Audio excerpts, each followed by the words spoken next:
Hello friends, subscribe to our channel and press the bell icon to never miss any updates. Hi everyone. आज हम लोग kinematics पढ़ेंगे। I hope आपने vector analysis के सारे lecture देखे होंगे, है ना। तो अब ये जो मैं काइनेमेटिक्स पढ़ाऊंगा इसमें मोशन इन वन डायमेंशन और motion in two dimension mix करके पढ़ाऊंगा। मैं अकेला मोशन इन वन डायमेंशन नहीं लूंगा यहाँ पर, क्योंकि मैं वेक्टर पढ़ा चुका हूँ। इसलिए वेक्टर आपको पहले पढ़ाया गया था कि वेक्टर अगर आपको पहले पढ़ा दिया जाएगा तो one dimension two dimension mix करके आपको क्वेश्चंस कराए जाएंगे। हालांकि वैसा ही लगेगा मोशन इन वन डायमेंशन की तरह, लेकिन कुछ कुछ क्वेश्चंस ऐसे मैं ले लूंगा बीच बीच में टू डायमेंशन का। अगर आपने वेक्टर पढ़ा होगा तो अच्छे से आपको समझ में आएगा, है ना। तो जल्दी कवर हो जाएगा। तो मुझे मोशन इन वन डायमेंशन और टू डायमेंशन दोनों अलग अलग नहीं पढ़ाना पड़ेगा, ठीक है। तो बात स्टार्ट करते हैं काइनेमेटिक्स की। काइनेमेटिक्स में सबसे पहले अगर हम बात करें तो सबसे पहले बाइफरगेट कर देते हैं हम टॉपिक को। हम क्या पढ़ रहे हैं, अपने यूनिट को डिवाइड कर देते हैं। तो हम बेसिकली जो पढ़ रहे हैं वो बेसिकली हम पढ़ रहे हैं मैकेनिक्स। क्या पढ़ रहे हैं? मैकेनिक्स। अब बात करें मैकेनिक्स क्या है, व्हाट इज मैकेनिक्स। अगर हम मैकेनिक्स की बात करें तो mechanics is the branch of the physics in which we have to study about study about motion and rest.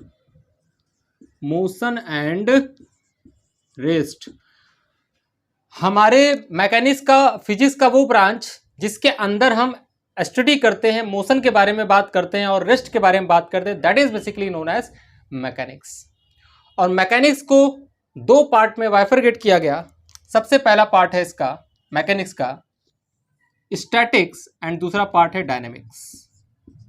तो पहला पार्ट है स्टैटिक्स, दूसरा पार्ट है डायनेमिक्स। नाम से पता चल रहा होगा डायनेमिक्स मतलब चलेगा और स्टैटिक मतलब रुका रहेगा।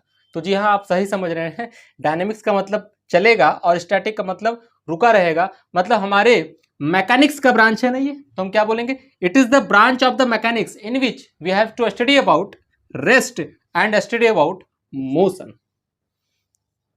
मैकेनिक्स का वो ब्रांच जिसके अंदर हम रेस्ट के बारे में बात करते हैं उसे हम स्टैटिक्स बोलते हैं, और जिसके अंदर हम मोशन के बारे में बात करते हैं उसको हम डायनेमिक्स बोल देते हैं। तो एक लाइन लिखना चाहिए, मैं लिख देता हूं। Study about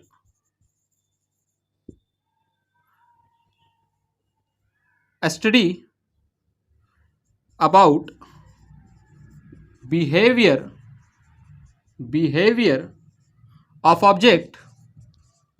of object when it is at rest। अब बताओ, अब आदमी रुका है तो क्या पढ़े उसको? रुका रहेगा तो क्या पढ़ोगे भाई? ना उसके पास वेलोसिटी है, ना एक्सेलरेशन है, पोजीशन भी चेंज नहीं हो रहा, कुछ नहीं हो रहा उसके पास, उसके साथ। तो क्या पढ़ोगे, क्या स्टडी करोगे, उसका क्या बिहेवियर देख लोगे? लेकिन है, ठीक है, इसका भी अपना महत्व है, इंपॉर्टेंस है, लेकिन हम लोग इसको नहीं पढ़ते। स्टैटिक्स मतलब स्टैटिक्स का थोड़ा सा पार्ट आता है न्यूटन्स लॉज ऑफ मोशन में, वहां बातें करेंगे, जब पढ़ेंगे वहां बात करेंगे। डायनेमिक्स की हम पूरी पूरी बात करते हैं, यही पढ़ेंगे हम लोग। ध्यान दें, डायनेमिक्स मतलब स्टडी ऑफ मोशन। सीधा स्टडी ऑफ मोशन मतलब it is the branch of mechanics in which we have to study about motion of an object is basically known as dynamics। अच्छा, ये बात है। तो स्टडी करते हैं मोशन का, ये ब्ला ब्ला ब्ला। अब डायनेमिक्स को भी दो पार्ट में तोड़ा गया। पहला पार्ट इसका है काइनेमेटिक, जो हम पढ़ने वाले, जो हमारा चैप्टर है, जो हमने नाम लिया था शुरुआत में, ये है काइनेमेटिक्स। और अगला है काइनेटिक्स।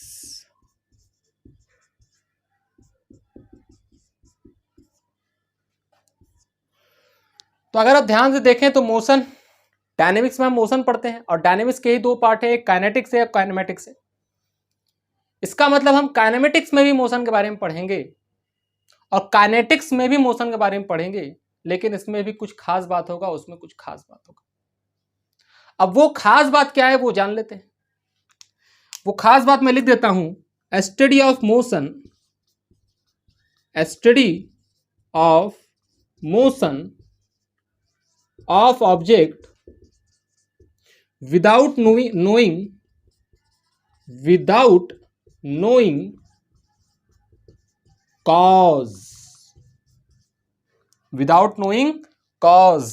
और यहां क्या लिखेंगे, study of motion with cause.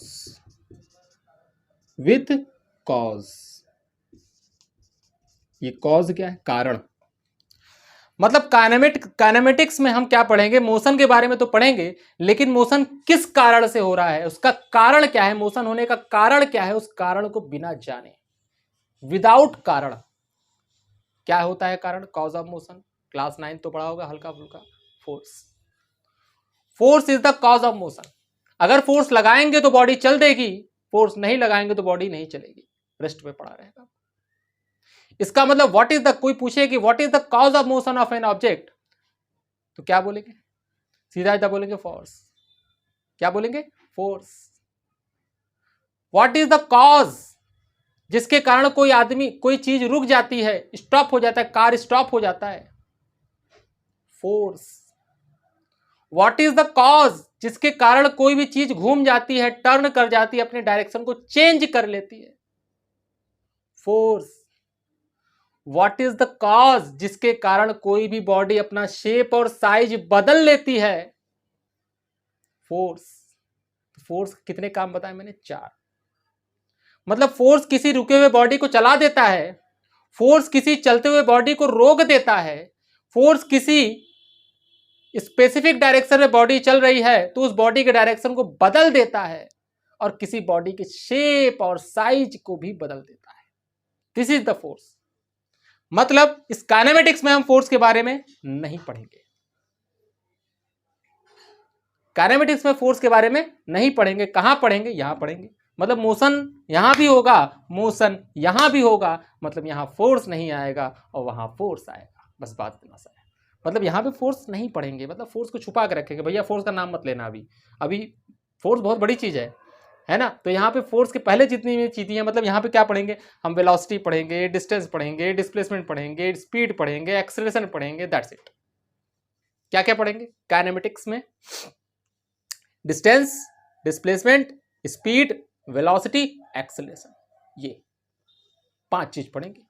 और जिस दिन 5 चीज पढ़ लेंगे उस दिन मेरा काइनेमेटिक्स खत्म हो जाएगा, और उसके अगले दिन हमारा काइनेटिक्स स्टार्ट हो जाएगा। समझ रहे हो बात को। चलो, तो ये बातें थी हमारे काइनेमेटिक्स की। तो काइनेमेटिक्स क्या है, kinematics is the branch of dynamics, या सीधा मैकेनिक्स भी बोल सकते हैं आप। Mechanics in which we have to study about motion of an object without knowing cause. पूछे क्या कॉज है तो बता देना फोर्स। फोर्स क्या होता है, cause of motion. Force is the cause of motion. चलो, अब अगर मैंने बात ही किया यहां पर मोशन, तो सबसे पहले यही बात करते हैं, व्हाट इज द मोशन। सबसे पहले यही बात कर लेते हैं भैया कि व्हाट इज द मोशन, है ना, मोशन एंड रेस्ट। आओ चलो देख लेते हैं, मोशन और रेस्ट के बारे में बात करते हैं। क्या है, छोटी छोटी चीजें बट बड़ी बड़ी बातें। तो ध्यान से अगर आप देखें, तो अगर मैं रेस्ट की बात करूं और मोशन की अगर मैं बात करूं, तो what is the motion and what is the rest, how it is exactly defined. What is the rest भाई, क्लास 9th में तो थोड़ा बहुत पढ़ा ही होगा कि रेस्ट क्या होता है ना। तो वही मैं भी बोलूंगा कि अगर किसी बॉडी का पोजीशन टाइम के साथ चेंज नहीं होता है with respect to observer, then that type of motion is basically known as, that type of state of the body is known as rest. पहले बात तो ये तो क्लियर कर लो कि किसी बॉडी के मोशन या रेस्ट को एनालाइज करोगे तो कोई ना कोई तो देखेगा, तो वो कौन होगा, ऑब्जर्वर। वो हमेशा कौन होगा, ऑब्जर्वर। इसलिए डेफिनेशन में हमेशा ऑब्जर्वर आना चाहिए। तो ध्यान से अगर तुम देखो, मैंने बोला एक बॉडी है, ये बॉडी आज भी यहीं है, कल भी यहीं रहेगी, 2 साल बाद भी यहीं रहेगी, 30 साल बाद भी यहीं रहेगी और 100 साल बाद भी यहीं रहेगी। मतलब इस बॉडी का पोजीशन चेंज नहीं होता, ये बॉडी अपनी जगह से नहीं हिलता, ये बॉडी अपनी जगह से नहीं हटता। टाइम तो बढ़ता चला जा रहा है, आज 2 बज रहा है तो 1 घंटे बाद 3 बजेगा, तो कल का भी तो 2 बजेगा, लेकिन टाइम बढ़ता चला जा रहा है, पोजीशन नहीं चेंज हो रहा। और अगर पोजीशन चेंज नहीं हो रहा तो that type of state of the body is known as rest. What it is? Rest. तो state of the body is called rest if position of object, मैं हटा दूं उसको, हटा देता हूं, position of object does not change with time. Change with time, किसी body का पोजीशन टाइम के साथ चेंज नहीं होता है, उसको हम क्या बोलते हैं? तब हम बोलेंगे change with time with respect to observer, with respect to observer, then state of the body is called state, then state of the body is called state of body is called rest। तो उस body के state को हम क्या बोलेंगे? Rest बोलेंगे। ध्यान दो, अब अगर हम डिफाइन करें मोशन को, अगर हम किसी बॉडी के मोशन को डिफाइन करते हैं तो इसी का उल्टा बोलेंगे यार, इसी का उल्टा बोल देंगे यार, उसमें क्या खास बात है? क्या बोलेंगे?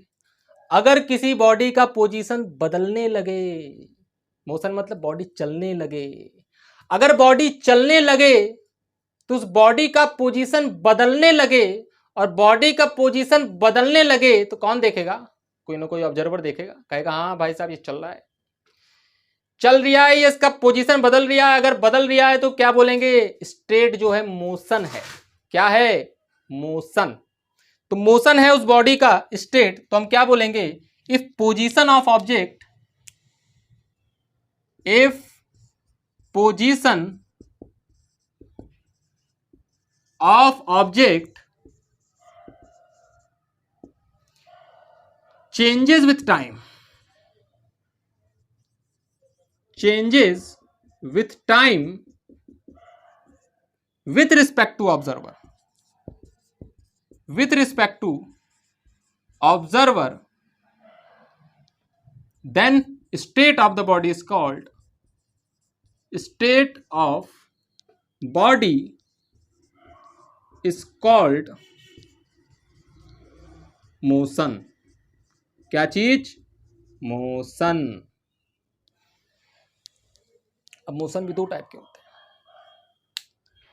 एक होता है एब्सोल्यूट मोशन और रिलेटिव मोशन।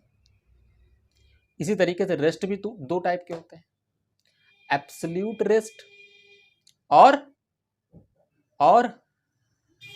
Relative rest. दोनों का डेफिनेशन सुन लो, लिखवा नहीं रहा हूं, सिर्फ डेफिनेशन सुन लो, इंपॉर्टेंट बात है। अगर मैं मोशन की बात करूं, एब्सोल्यूट मोशन कि अगर कोई पूछे what is the absolute motion, तो एब्सोल्यूट नाम ही है इसका, एब्सोल्यूट। तो ध्यान दो, एब्सोल्यूट मोशन अगर मैं बोलूं कि what is the absolute motion, तो क्या बोलोगे? If position of object changes with time with respect to a point या फिर observer which is stationary perfectly is basically known as absolute motion। मतलब अगर ऐसे आदमी के रिस्पेक्ट में किसी बॉडी के मोशन को देखा जा रहा है जो आदमी सच में रुका हुआ है, तो उस आदमी के रिस्पेक्ट में जो मोशन कहलाएगा वो मोशन कहलाएगा एब्सोल्यूट मोशन। और अगर किसी बॉडी, किसी पॉइंट या किसी आदमी के रिस्पेक्ट में किसी बॉडी का रेस्ट देखा जा रहा है, तो that type of rest is basically known as absolute rest. लेकिन सोचो ना, क्या इस दुनिया में कोई ऐसा आदमी है, क्या कोई ऐसा पॉइंट है जो सच में रुका है?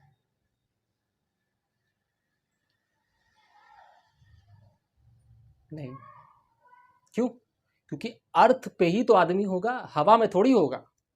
अरे अर्थ पे ही तो आदमी होगा, और आदमी अगर अर्थ पे है तो अर्थ भी तो मूव कर रहा है किसके अराउंड? सन के अराउंड। मतलब यहां पर अर्थ पे जितने भी बॉडी हैं, अर्थ पे जितने भी पॉइंट्स हैं, सारे के सारे पॉइंट, सारी की सारी बॉडी, सारे के सारे प्लैनेट्स बोल सकते हो, सारे मूविंग स्टेट में हैं। और अगर सारे मूविंग स्टेट में हैं, इसलिए हम बोल सकते हैं दुनिया में ऐसा कोई पॉइंट नहीं है जो रुका हुआ है। इसलिए हम बोल सकते हैं कि absolute rest and absolute motion is a hypothetical concept, is an imaginary concept. Absolute motion, absolute rest नाम का दुनिया में कोई चीज नहीं होता है। जो भी होता है रिलेटिव रेस्ट या फिर रिलेटिव मोशन होता है। अब what is the relative rest और रिलेटिव मोशन सर? रिलेटिव मतलब किसी दूसरे बॉडी के रिस्पेक्ट में। मैं तो जो बार बार ऑब्जर्वर बोल रहा हूं ना, वही ऑब्जर्वर के रिस्पेक्ट में। If position of object does not change with time with respect to any other body, और we can say other observer, जो देख रहा है, जो एनालाइज करेगा बॉडी को, is basically known as relative rest. मतलब ये मैंने कहो ना कहो मैंने रिलेटिव रेस्ट का ही डेफिनेशन लिखा है तुम्हारे सामने, और कहो ना कहो मैंने रिलेटिव मोशन का ही डेफिनेशन तुम्हारे सामने लिखा है, क्योंकि वही होता है तो वही लिखूंगा भाई, और क्या लिखूंगा मैं? एब्सोल्यूट मोशन होता ही नहीं है। ऐसा कौन सा आदमी है जो रुका हुआ सच में? अगर अर्थ में वो सच, अगर वो अर्थ के ऊपर रुका हुआ है, लेकिन अर्थ के ऊपर रुका हुआ तो वो भी तो चल रहा है, क्योंकि अर्थ चल रहा है। अर्थ के साथ साथ जितनी भी चीजें सारी चल रही हैं। और दुनिया में ऐसा कौन सा प्लेनेट है जो रुका हुआ है? कोई कह रहा सन, जाओ सन पे खड़े हो जाओ ठीक है, तो ठीक है, सन भी नहीं, सन भी रोटेट करता है, सन भी रोटेट करता है, आगे पढ़ाया जाएगा, है ना। सन भी रोटेट करता है, सन भी रोटेट करता है। पता नहीं क्या क्या, पता नहीं कितनी गैलेक्सीज हैं हमारे दुनिया के अंदर, हमें क्या पता क्या हो रहा है ना। लेकिन जो भी है, जो किताबों में लिखा गया पढ़ते हैं हम लोग, मान लेते हैं। लेकिन एग्जैक्टली अगर सन की बात करें तो सन रोटेट करता है, सन भी रोटेट करता है, अर्थ भी रोटेट करता है, और जितने भी प्लैनेट्स हैं सारी के सारी रोटेट करती हैं। खैर आगे बढ़ते हैं यार, समझ गए होगे बात मैं क्या कहना चाह रहा हूँ, कि रिलेटिव रेस्ट ही और रिलेटिव मोशन ही होता है। और ये डेफिनेशन अगर कोई पूछे तो इसलिए ई बोलना बहुत जरूरी है भैया, नहीं तो टीचर कहेगा आए कौन देख रहा है मोशन या बॉडी को, कौन देख रहा है बॉडी के मोशन या बॉडी के रेस्ट को। ठीक है भाई, चलो अब अगर तुम ध्यान से देखो रेस्ट और मोशन, और मैंने ऑब्जर्वर की बात की, मैंने बोला ये बड़ा इंपॉर्टेंट है। अगर ये बड़ा इंपॉर्टेंट, थोड़ा इसके बारे में पढ़ते हैं भाई, कौन है ये, है ना, थोड़ा इसके बारे में पढ़ते हैं, कौन है ये। अगर हम बात करें कौन है ये, तो अगला हेडिंग हमारा पड़ेगा फ्रेम ऑफ रेफरेंस। क्या बोला? Frame of reference, frame of reference.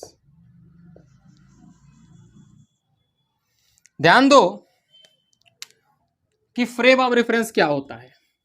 It is a simple XYZ coordinate system in which an observer is placed at the origin which analyze the motion of any object।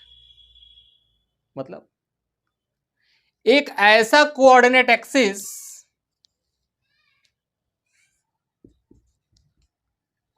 XYZ axis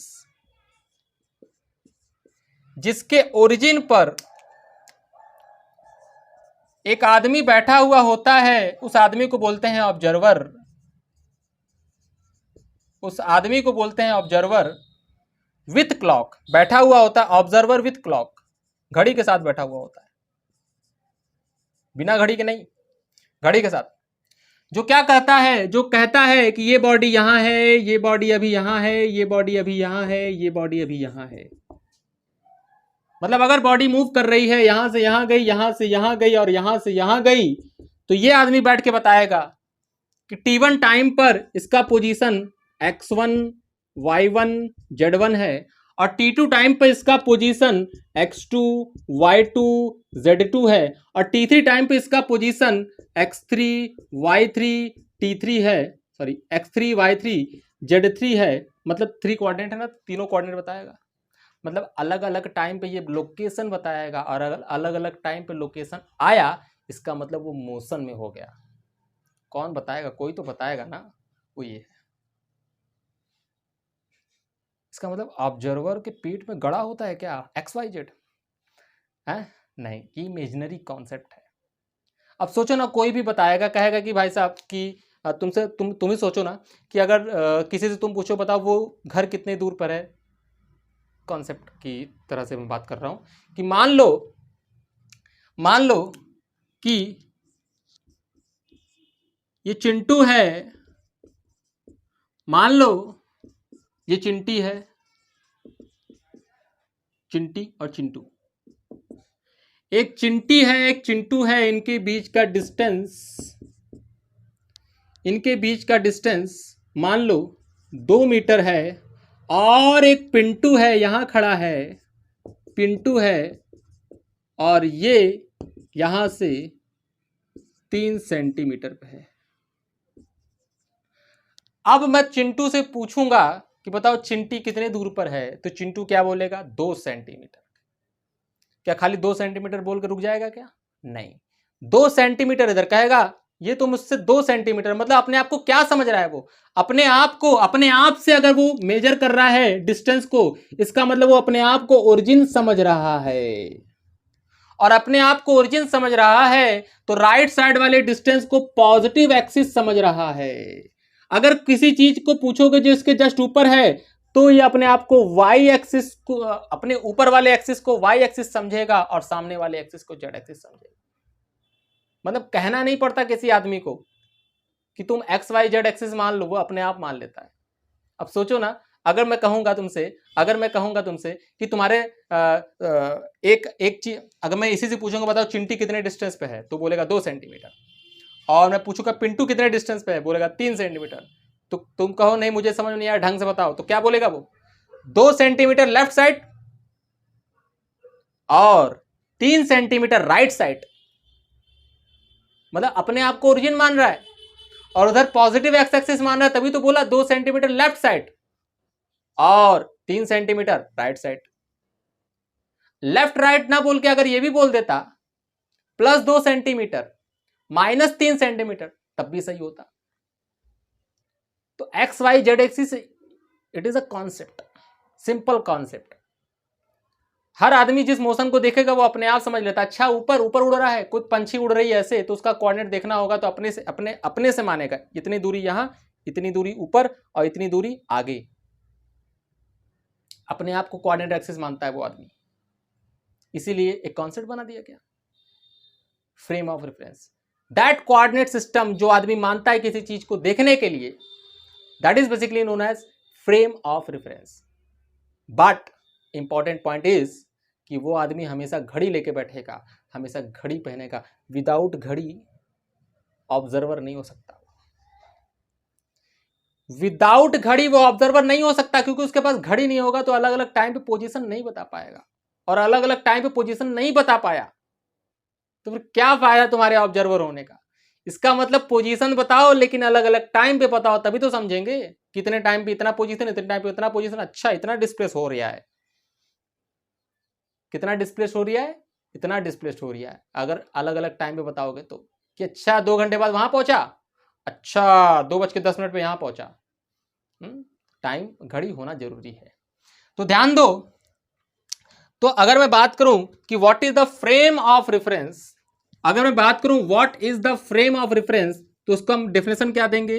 it is a simple coordinate system X Y Z axis in which an observer is placed at origin, which with clock which analyze the motion of any object। तो जब ऐसा हो जाता है तो मान लेते एक पार्टिकल यहां पर है, अगर एक पार्टिकल यहां पर है तो इसका पोजीशन ये क्या बताएगा? अगर स्पेस में है, स्पेस में, प्लेन में नहीं, स्पेस में, इसका पोजीशन x1 y1 z1 और साथ में T1। x1 y1 z1 और t1। t1 क्यों बताएगा, टाइम भी तो बताएगा। This t1 is basically fourth coordinate of the system. Fourth coordinate आप लोगों से पूछते थे ना, फोर्थ कोऑर्डिनेट क्या होता है, ये यही होता है फोर्थ कोऑर्डिनेट। फोर्थ कोऑर्डिनेट क्या है, टाइम है। ये क्या है, 3 कोऑर्डिनेट है आपके। ये तीनों कोऑर्डिनेट क्या है आपके, पोजीशन, डिस्टेंस है, मीटर में, लेंथ में, सेंटीमीटर, ये है। लेकिन ये किस में आएगा, सेकंड में। This is the fourth coordinate. कोई कहे कि what is the fourth coordinate, what is the name of the fourth coordinate, तो बताओ टाइम। टाइम आपका फोर्थ कोऑर्डिनेट है, तो ये आपका फोर्थ कोऑर्डिनेट है। अगर ये पार्टिकल मूव करके यहां चला गया किसी टाइम पर, तो इसका पोजीशन बदल जाएगा, तो ऑब्जर्वर क्या बोलेगा, भैया x2 पे पहुंच गया, y2 पे पहुंच गया, z2 पे पहुंच गया, मतलब इसका लोकेशन चेंज हो गया और इस समय टाइम अलग हो रहा है, t2। तो ये बताएगा ऑब्जर्वर। मतलब किसी भी बॉडी के मोशन को एनालाइज करेगा ऑब्जर्वर, कुछ भी करेगा ऑब्जर्वर। अगर तुम किसी से पूछोगे, मतलब किसी से पूछना भी होगा कि बॉडी रुका है कि चल रहा है, तो कौन बताएगा, ऑब्जर्वर। और ऑब्जर्वर हमेशा अपने आप को एक्स वाई जेड एक्सिस मान लेता है। ऊपर वाले एक्सिस को y मान लेगा, आगे वाले एक्सिस को z मानेगा और राइट वाले एक्सिस को x एक्सिस मान लेगा। This is the frame of reference. नाम से मत घबराओ, frame of reference means observer, बस बात खत्म, है ना। Frame of reference means observer. चलो भाई आगे बढ़ते हैं। फ्रेम ऑफ रेफरेंस हो गया। 2 टाइप के फ्रेम ऑफ रेफरेंस होते हैं, अभी इसकी बातें नहीं करेंगे, बातें करेंगे न्यूटन्स लॉ ऑफ मोशन में करेंगे। 2 टाइप की, इनर्शियल और नॉन इनर्शियल होते हैं, तो वहां बातें की जाएंगी, यहां जरूरी नहीं है।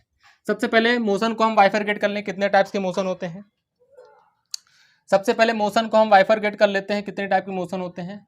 मोशन 3 टाइप्स के होते हैं। पहला होता है 1 डायमेंशनल मोशन, पहला होता है 1 डायमेंशनल मोशन। दूसरा होता है 2 dimensional motion.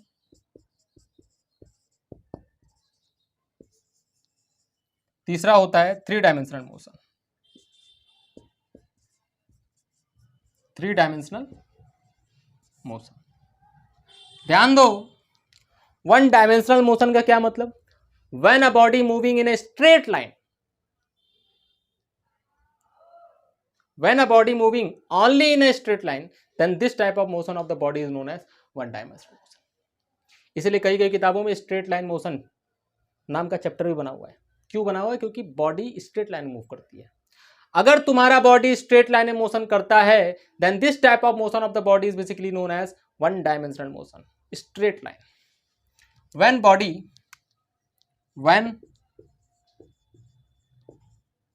body moving in a straight line,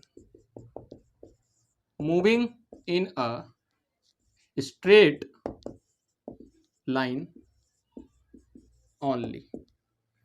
sir example दीजिए, ले लो एग्जांपल। मान लो एक ऑब्जेक्ट है, वो इधर जा रहा है राइट साइड में एक्स एक्सिस के अलोंग, तो ये 1 डायमेंशनल मोशन। किसी बॉडी को अर्थ से ऊपर उठा के छोड़ दो तो नीचे आएगा, और अगर वो नीचे आएगा तो कौन सा मोशन, कौन सा मोशन भाई, 1 डायमेंशनल मोशन। अर्थ पे जाके गिरेगा, टकराएगा। मान लो कोई इंक्लाइंड प्लेन है, ये ऐसा रोड बनता है ना आजकल, ऐसा रोड बनवा रहे हैं मोदी जी, स्लोप वाला। कौन सा वाला, स्लोप वाला, बड़ा कूल लगता है ना भाई, ठीक है। इंक्लाइंड प्लेन, इस पे अगर कोई आदमी चल रहा है, कौन सा मोशन है, 1 डायमेंशनल मोशन। कौन सा मोशन, 1 डायमेंशनल मोशन। अगर कोई बॉडी एक पर्टिकुलर स्ट्रेट लाइन में चलता है तो 1 डायमेंशनल मोशन। तो अगला देखो भाई, 2 डायमेंशन मोशन क्या हुआ, when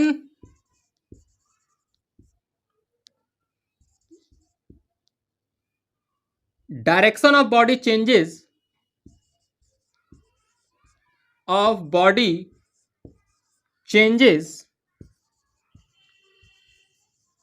in a plane, then this type of motion of body is basically known as 2 dimensional motion। मतलब अगर स्ट्रेट लाइन में चलते चलते, चल वो स्ट्रेट लाइन में ही रहा है, आप सोचो प्लेन में ही चलोगे ना, जैसे ग्राउंड है तुम्हारा, खेलने वाला ग्राउंड, अगर खेलने वाले ग्राउंड में अगर तुम चल रहे हो, अगर एक ही डायरेक्शन पर्टिकुलर डायरेक्शन चल रहे हो तो वो तो स्ट्रेट लाइन मोशन है, लेकिन ऐसे जाकर मुड़ गए तब वो स्ट्रेट लाइन नहीं हुआ। तो अगर किसी प्लेन के अंदर चलते चलते चलते चलते चलते चलते डायरेक्शन बदल दिए तो क्या हो जाएगा? वो टू डायमेंशन। क्या कहलाएगा? वो टू डायमेंशन मोशन। और इसीलिए उसको बोल सकते हैं मोशन इन अ प्लेन, किसी प्लेन के अंदर मोशन। मतलब अगर बॉडी अपना डायरेक्शन बदल लेता है तो that type of motion is basically known as two dimensional motion. और उसी टू डायमेंशनल मोशन को हम क्या बोलेंगे? Motion in a plane. Motion in a plane, इसी को बोलते हैं मोशन इन अ प्लेन। जैसे footballer, motion of footballer, example लिख देते हैं। Example, motion of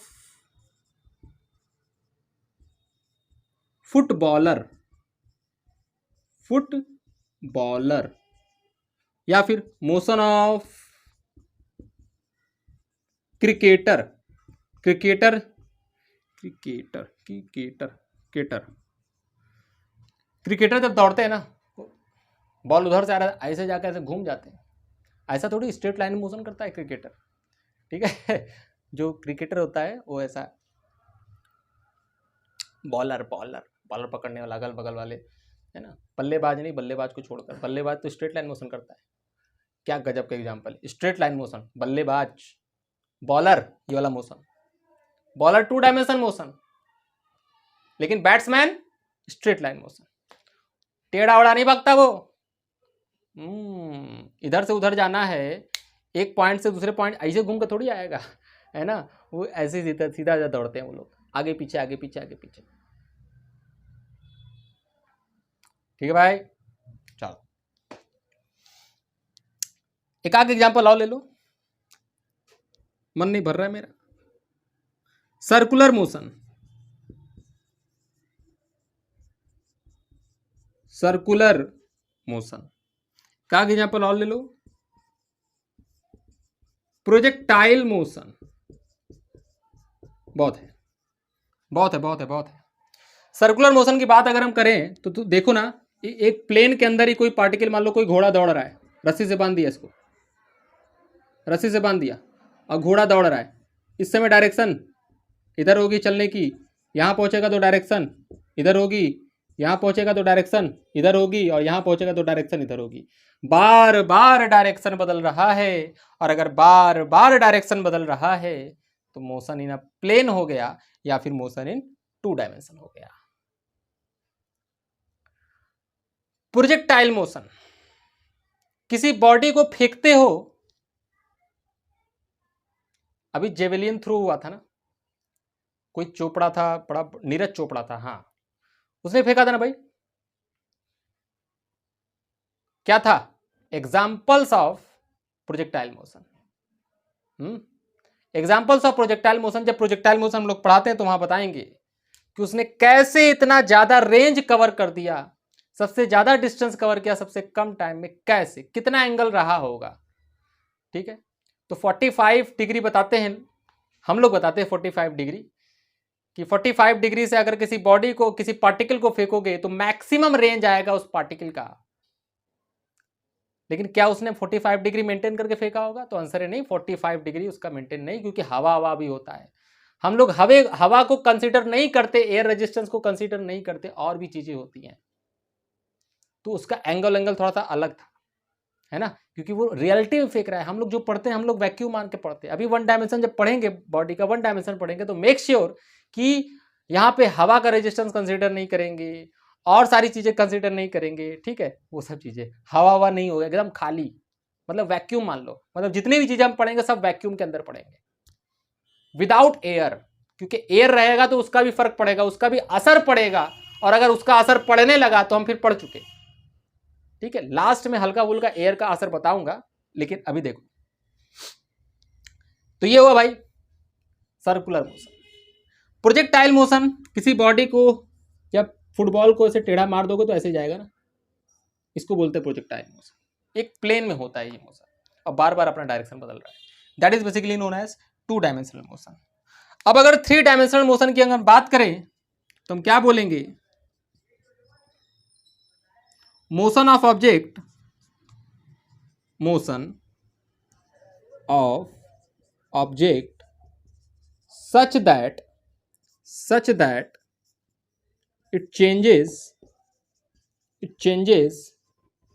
the plane, it changes the plane,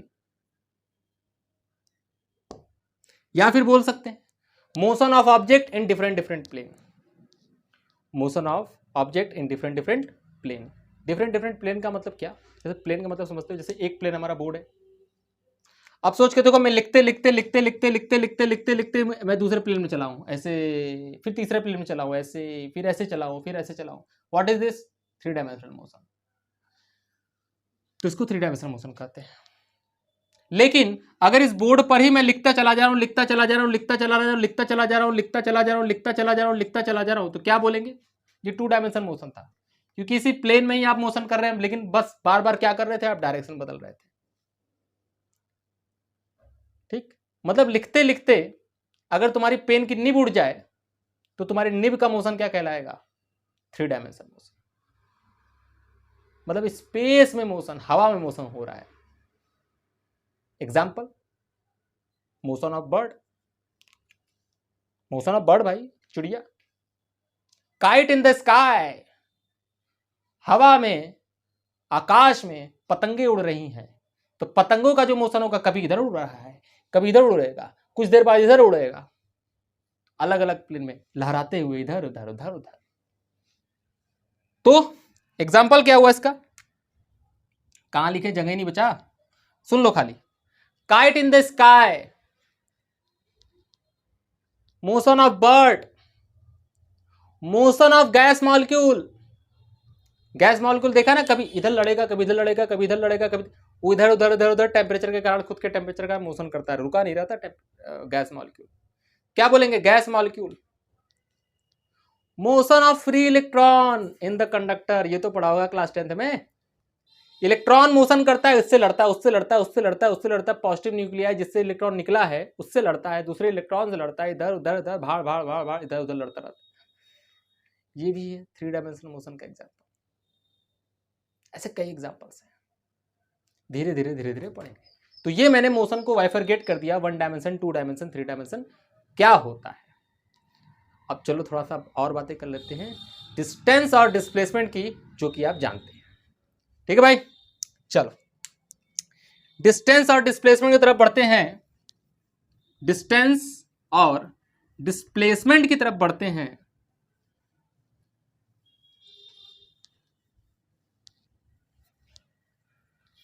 सबसे पहले लिखते हैं हम डिस्टेंस,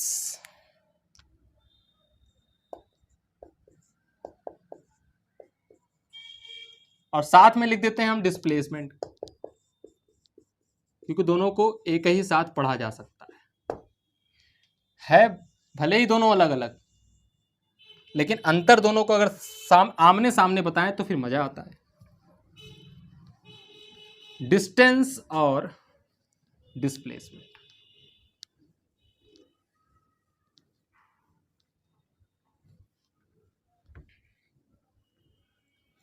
ध्यान दो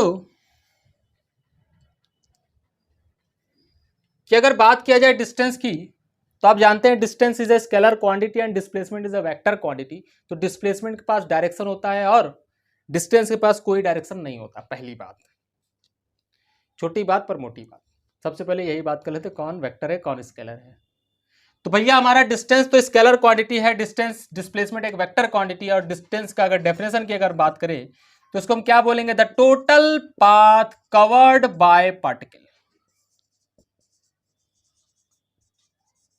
The total path covered by particle is basically known as distance. But displacement की अगर बात करें तो what is this? This is the shortest distance, shortest distance between initial and final point of moving body. कोई body जो है move कर रहा है, वो जहां से चला और जहां पहुंचा उनके बीच का मिनिमम से मिनिमम डिस्टेंस, शॉर्टेस्ट डिस्टेंस जो कहलाता है वो आपका डिस्प्लेसमेंट कहलाता है। अब अगर हम बात करें कि डिस्टेंस क्या है, डिस्प्लेसमेंट क्या है, तो हमने बात कर लिया। अगर बात करें डिस्टेंस कैसी क्वांटिटी है, तो हम सीधा लिखेंगे it is a scalar quantity. सीधा it is a scalar quantity. Unit क्या होगा? यूनिट आप बोल सकते हैं metre, centimetre, millimetre, decimetre, dash dash dash. ये कैसी क्वांटिटी? ये एक वेक्टर क्वांटिटी है, वेक्टर क्वांटिटी है। तो इसका डायरेक्शन क्या होगा? Direction is always from initial to final position.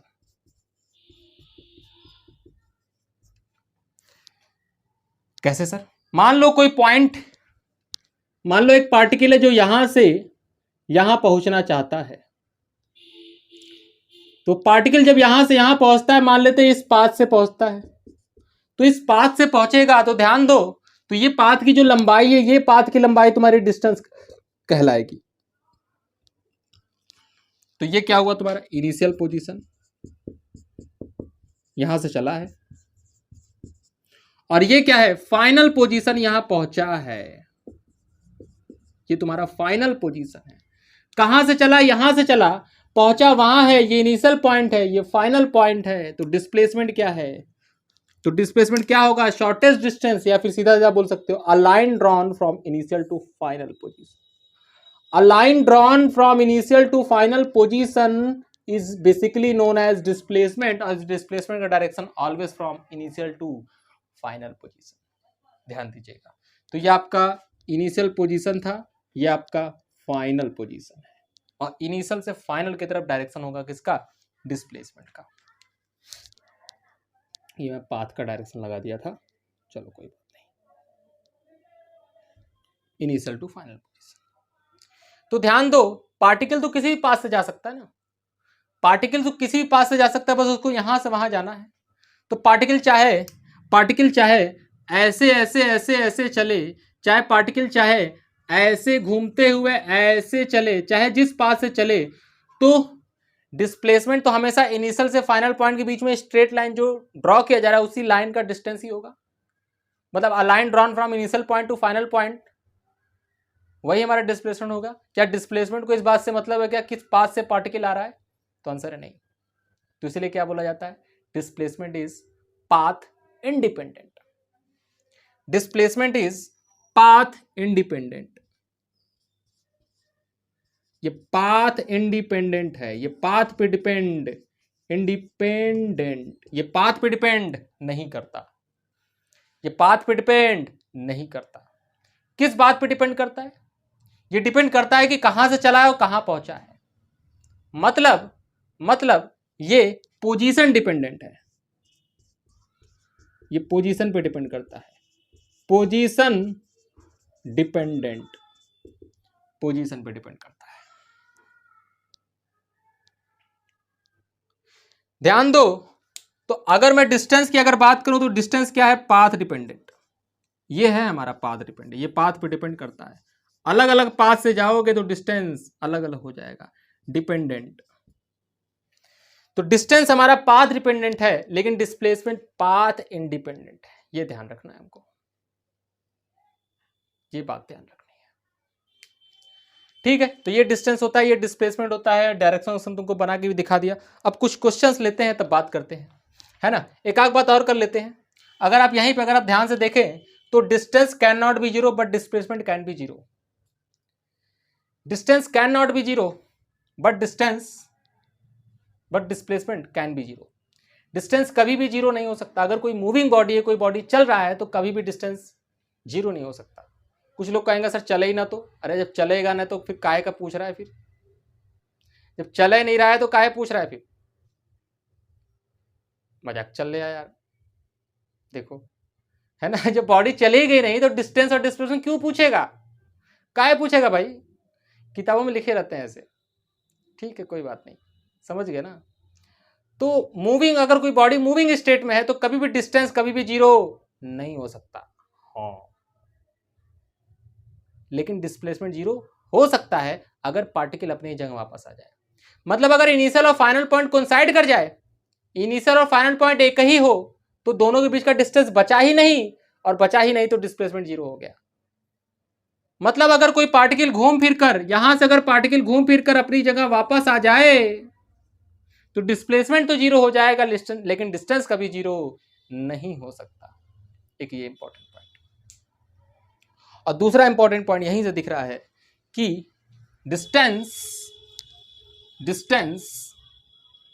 is always greater than displacement. Distance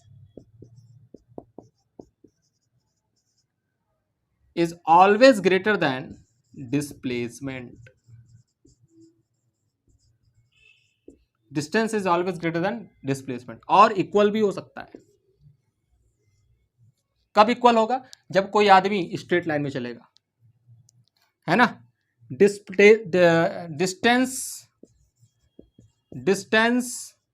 is equal to displacement when a particle moving in a straight line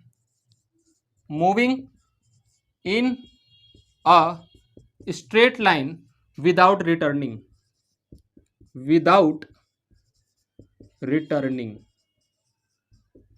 क्या मतलब? Returning का क्या मतलब? मतलब अगर पार्टिकल एक पर्टिकुलर डायरेक्शन में चल रहा है तो उसी डायरेक्शन में चलता रहे, डायरेक्शन ना बदले। अगर डायरेक्शन नहीं बदलता है, अगर पलटता नहीं है, वापस नहीं आता है, तो हमेशा डिस्टेंस और डिस्प्लेसमेंट हमेशा सेम रहेगा। मतलब when a particle moving in straight line without returning then the distance and displacement is equal to zero.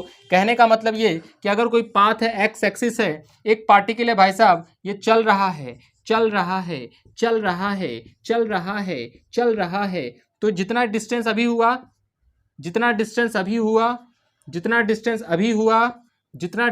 अभी हुआ सारे डिस्टेंस और डिस्प्लेसमेंट सेम होंगे, क्योंकि फाइनल पोजीशन, इनिशियल पोजीशन, ये सबसे मिनिमम डिस्टेंस, स्ट्रेट लाइन ही तो बन रहा है, किसी कर्व्ड पाथ पर नहीं जा रहा है, तो डिस्टेंस और डिस्प्लेसमेंट सेम होगा।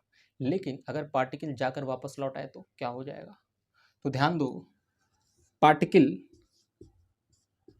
जा रहा है, वापस चला आया।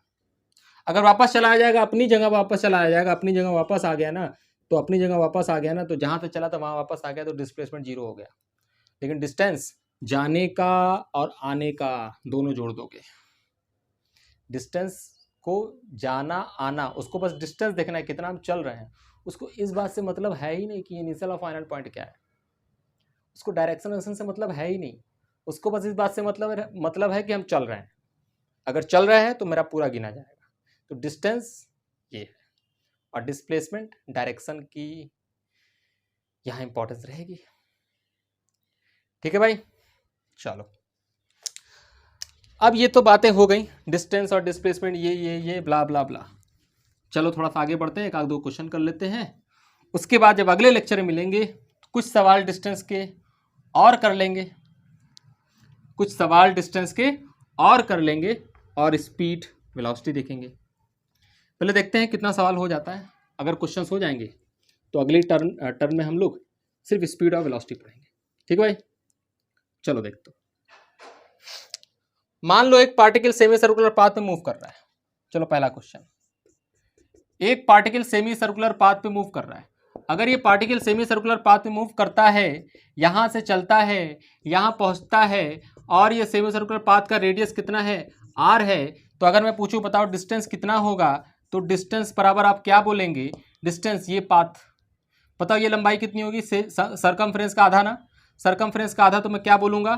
2πr/2, 2 से 2 चला गया, कितना बचा? πr। लेकिन अगर displacement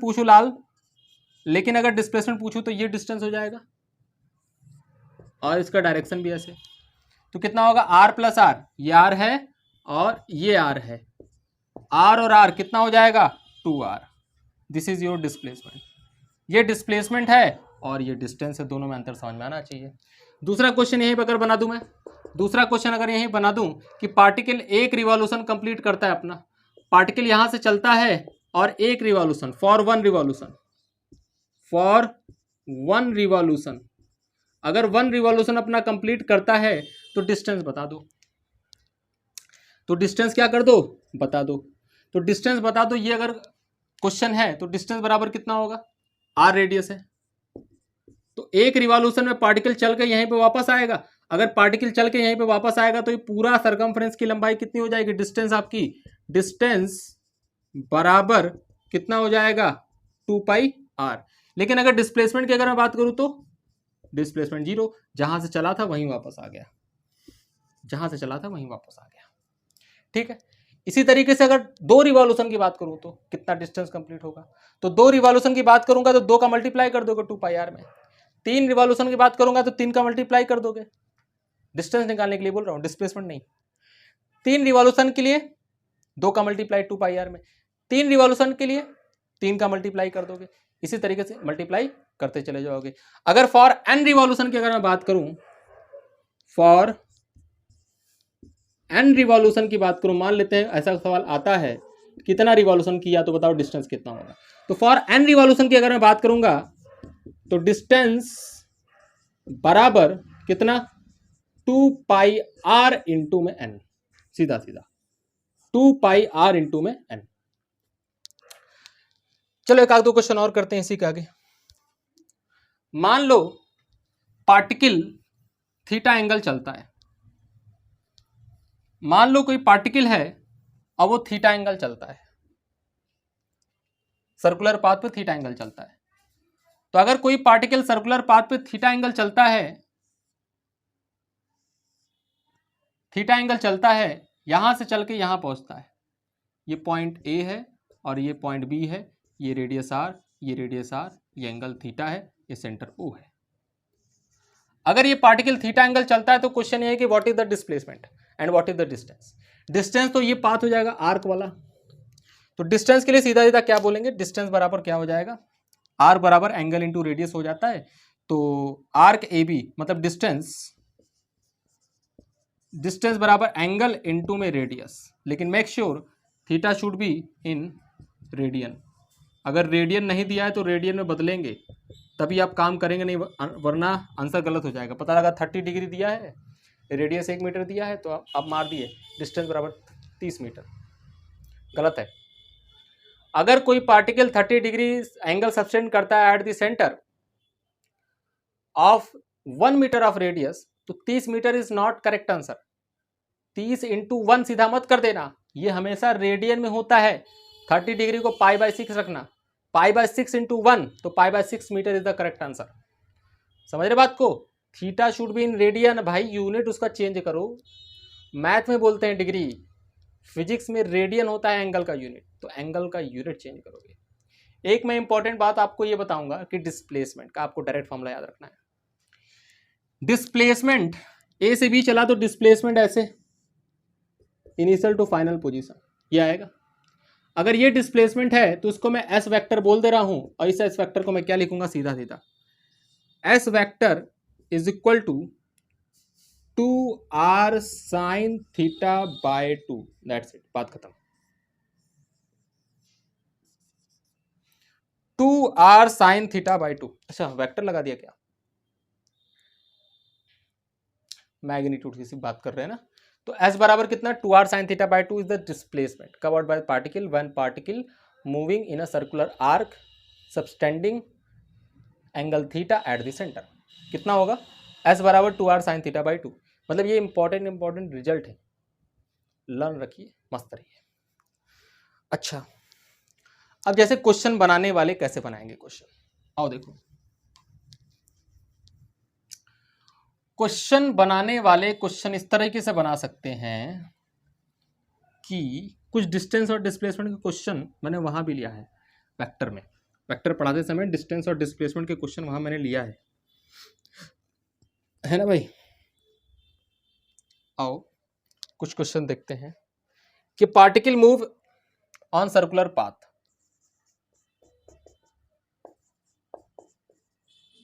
a particle moves on circular path of radius small r,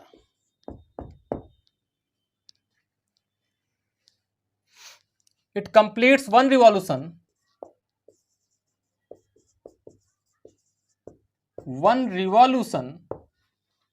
in 40 second. तो कह रहा है find distance and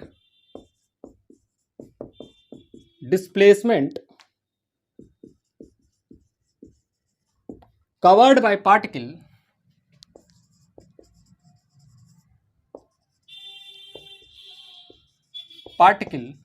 in 2 minute 20 second. ये क्वेश्चन है। 40 मिनट में एक रिवॉल्यूशन कंप्लीट करता है, तो 2 मिनट 20 सेकेंड में कितना कंप्लीट करेगा?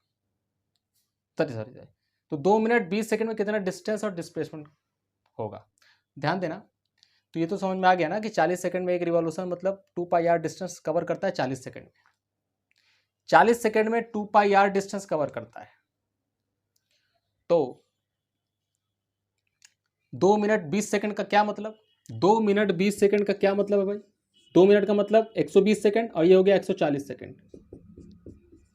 तो 140 सेकंड में कितना करेगा? ठीक है, और देखते हैं। सबसे पहले नंबर ऑफ रिवॉल्यूशन निकालो, कितना नंबर ऑफ रिवॉल्यूशन करेगा? तो नंबर ऑफ रिवॉल्यूशन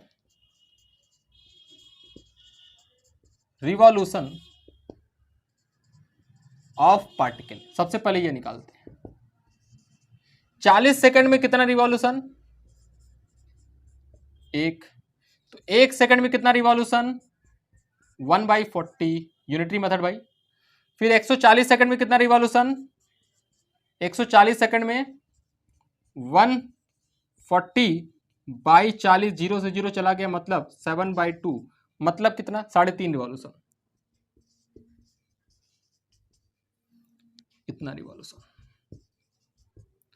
140 सेकंड में 3.5 रिवॉल्यूशन, मतलब 3.5 रिवॉल्यूशन। इसका मतलब 3.5 ही ना हुआ। मतलब पार्टिकल कैसे चलेगा? मतलब मान लो पार्टिकल कैसे चला भाई? एक बार आया 2 पाई आर, दूसरी बार आया 2 पाई आर, तीसरी बार आया 2 पाई आर। मतलब यहां से अगर चला है तो फाइनली 1 2 3, ये तुम्हारा 3 रिवॉल्यूशन हुआ। आधा रिवॉल्यूशन यहां पहुंचेगा। ये इनिशियल पॉइंट और ये फाइनल पॉइंट। तो डिस्टेंस तो डायरेक्ट आ जाएगा, मैंने बताया 2 पाई आर इंटू में N, number of revolution formula बता दिया था। तो डिस्टेंस तो तुम्हारा डायरेक्ट आ गया। डिस्टेंस बराबर 2 पाई आर इंटू 3.5 मल्टीप्लाई कर दो, कितना आ जाएगा? 7 पाई आर। डिस्प्लेसमेंट ध्यान से देखो, यहां से चला था, 3 बार घूमने पर यहां पहुंचा, फिर आधा बार और घूमने पर यहां पहुंचा, मतलब डिस्प्लेसमेंट तुम्हारा ये हुआ। और ये कितना है? 2r। तो डिस्प्लेसमेंट कितना हुआ? 2r। देखा कितना आसान था? कॉपी करो।